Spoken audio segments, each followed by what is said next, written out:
Hey everybody, I hope you're doing well today. Well, let's take a look at the free trade diagram, and this is the basis of drawing a protectionist diagram. And this can be a really quick video because what you need to have in your mind is you need to understand what the free trade diagram looks like before you slap on a tariff, a protective subsidy, or a quota. Okay, so make sure you understand this diagram first and what it means, because if you don't, the protective tariff, the protective subsidy, and the quota diagrams will be very difficult for you because they're built off of this particular diagram. So here we go.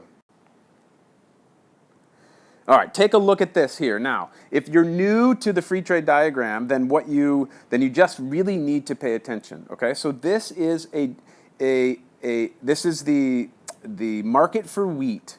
Okay, and so what you have here, of course, is you have your demand curve, right? This is your domestic demand curve. So this is what people in your particular country are going to demand for wheat. Of course, here's the price of wheat and the quantity of wheat. Okay, great. And then you have the supply curve here, right, of the buyers, right, or I'm not the buyers, come on, the suppliers of wheat in your particular country.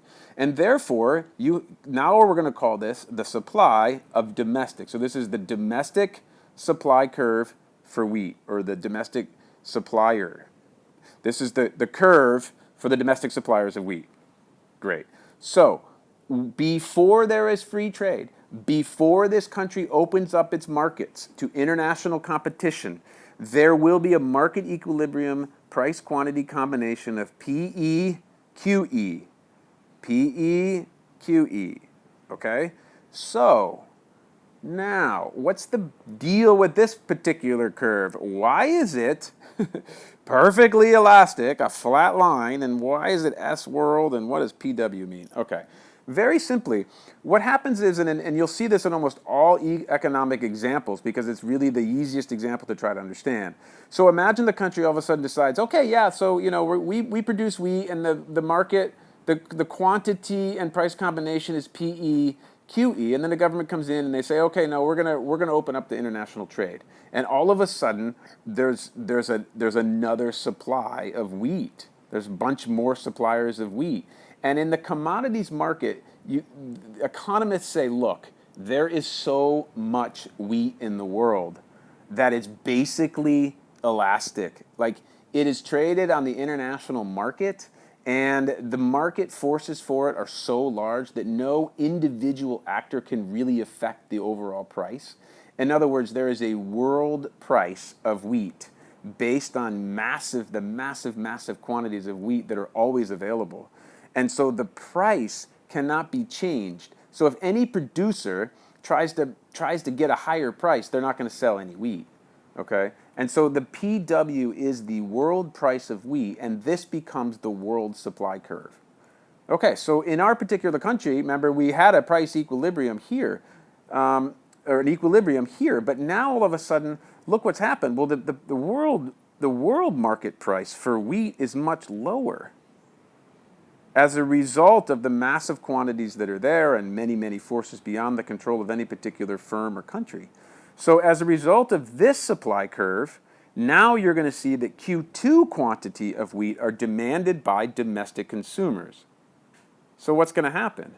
Well, before this distance, and you got to think about it this way because it's a little bit confusing, the distance between 0 and QE, of course, was supplied by whom?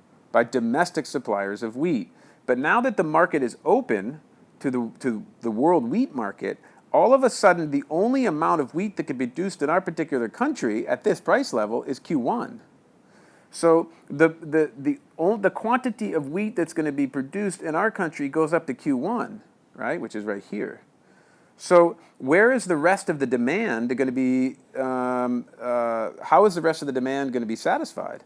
Because we know we have a demand of Q2 out here. Well, that's going to be satisfied by the world producers of wheat.